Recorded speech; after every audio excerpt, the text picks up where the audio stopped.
This is another example of using the gas laws that we've been learning in Module 11 along with a chemical equation. Remember that chemical equations relate the number of moles of substances, of molecules, to one another. Essentially, it gives you the ratio that is used for the recipe in that particular equation or experiment. So this is on your own question 11.9. In a car engine, gas, which contains octane, which is C8H18, is burned to make gaseous carbon dioxide and water. Remember already, you're given a lot of information here. This is a combustion reaction. Okay, anytime we talk about a substance being burned, this is a combustion reaction.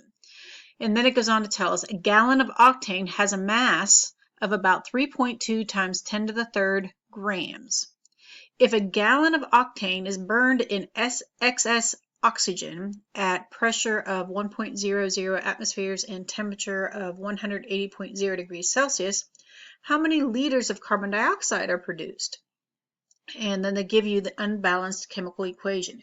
Remember, when we're talking about combustion reactions that require oxygen, we know that two things are going to be formed in a complete combustion reaction: carbon dioxide and water.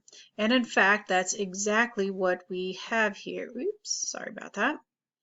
And so this is the unbalanced equation. We're going to burn octane, which is C8H18, in the presence of oxygen, and we're going to form carbon dioxide and water.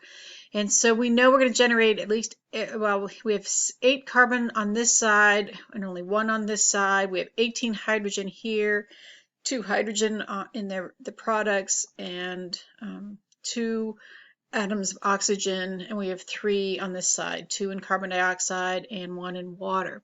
And remember, it's always a little bit awkward when we have an odd number of oxygen, because on this side, no matter what we do to the reactant side, this number is always going to give us an even number of oxygen. So usually what I like to try to do is figure out so if we take a look at this 18 here, right, we could, for the hydrogen, say that we could use 9 molecules of water, and that would give us 18. However, 9 is an odd number, and this number is always going to be odd, even if we add an even number to it. So what I like to do is just start out with this number 18 here for the number of water molecules generated. And if I do that, then I would have 18 times 2 is 36. So if I use 18, if I'm going to generate 18 water molecules, I will need 2 molecules of octane. And let's see how that works out for us. So I have here now 16 molecules of carbon, and so I can put a coefficient of 16 here. And then let's add up on our oxygen on this side, right? I have 16 times 2 is 32, plus 18. 32 plus 18 is 50. So if I have 25 oxygen molecules on this side, I will have 50 oxygen atoms on this side. And so this is the balanced equation. Now, if you're given an equation in any of these types of problems, and I know like numbers, I think it was 9 and 10, maybe even 8, 9, and 10 in your practice problems, if you're using a chemical equation, more than likely you're going to have to do some conversions between moles and mass, and you might even have to determine, remember, for every 2 moles of octane that are burned, we're going to generate 16 moles of carbon dioxide. So we also have a ratio relationship here, this molar ratio that can also be used as a conversion factor. And so keep all those things in mind. All right, so now we have a balanced chemical equation. Let's go back and collect that information that we have from the problem. In the problem, it told us that 1 gallon of octane is equal to 3.2 times 10 to the 3 grams of C8H18. Sorry. All right, so the mass of 1 gallon of octane is 3.2 times 10 to the 3rd grams. We know that this whole experiment is being conducted under a pressure of 1.00 atmospheres. The temperature is 180.0 degrees Celsius, and we want to know what is the volume of carbon dioxide produced. Now, keep in mind, what we're given is information about octane, the C8H18, and it's excess oxygen, so we don't have to worry about that. But all of this information is given about octane, but what the information we want is about carbon dioxide. That should be your first hint that at some point during this process, we're going to have to use this 2 moles of C8H18 is going to generate 16 moles of carbon dioxide. So just keep that in the back of your mind, right? So for octane, right, we know the mass, we know the pressure, we know the temperature, and we know the volume, right?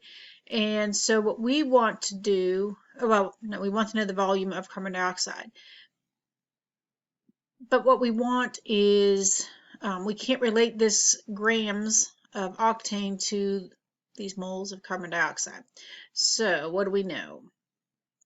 We know that pressure times volume equals the number of moles times the ideal gas law constant times temperature. All right, and so we remember that the ideal gas constant is 0.0821 liters times atmospheres divided by the quantity mole times Kelvin. We need to convert our temperature of 180.0 degrees Celsius to Kelvin, so we add 273.15, and we remember that we want that to be in the least precise significant figures, so our value for temperature is 453.2 Kelvin. All right.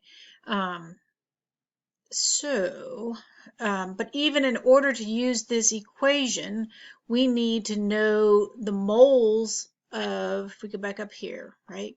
We need to know the moles of octane, all right? And then we can use this equation, but we're not going to find the volume of carbon dioxide, right? We will find out the volume of of octane that is being used if we have 1 gallon or 3.2 times 10 to the third grams. All right.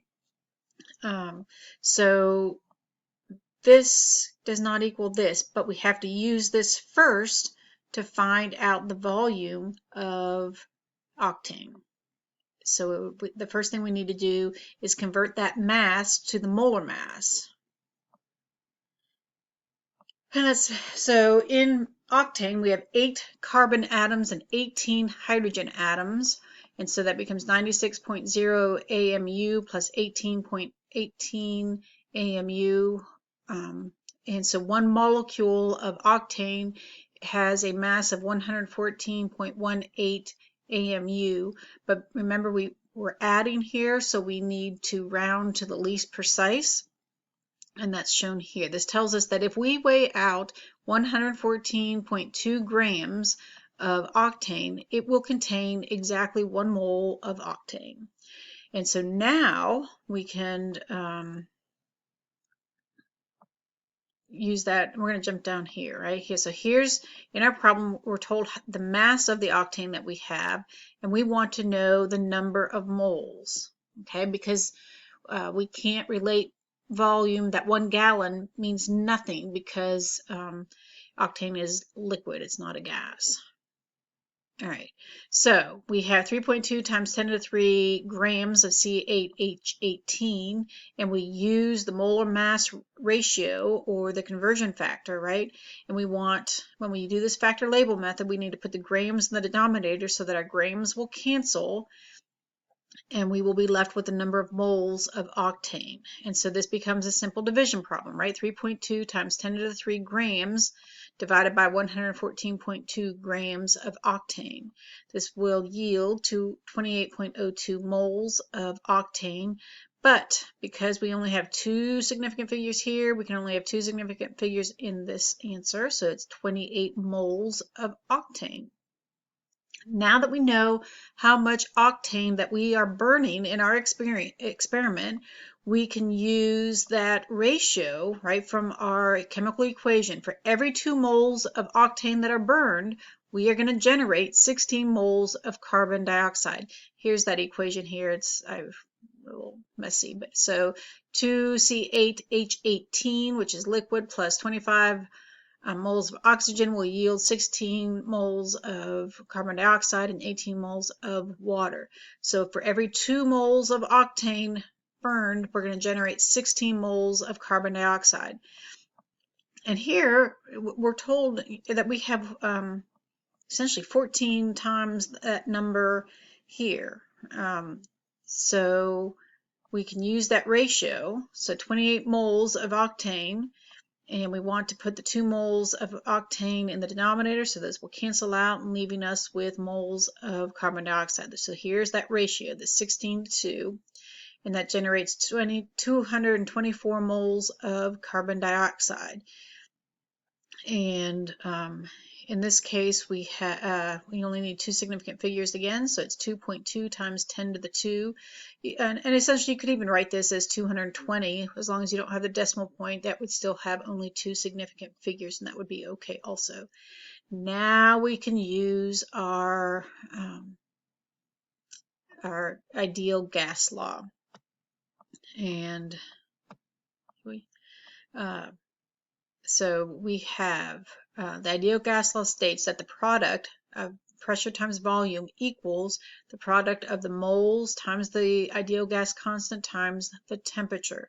And for those of you that like to rearrange it already, right, in order to isolate, we're looking for the volume of carbon dioxide. So we're going to divide both sides by pressure, and that will give the equation will look like this, where N is the moles. That's that 2.2 times 10 to the 2. R is 0.0821, and our temperature was 453.2 Kelvin divided by the pressure, which was 1.00 atmospheres.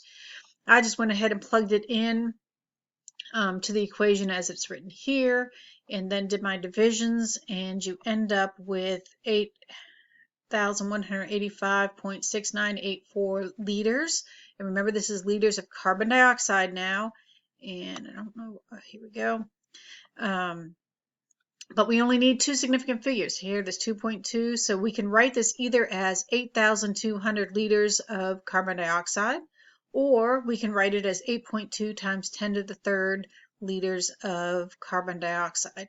This was a lot of work to get to this point, and the more you do these problems again and again and again, the easier it will be to remember what you're supposed to do and what you're supposed to look for.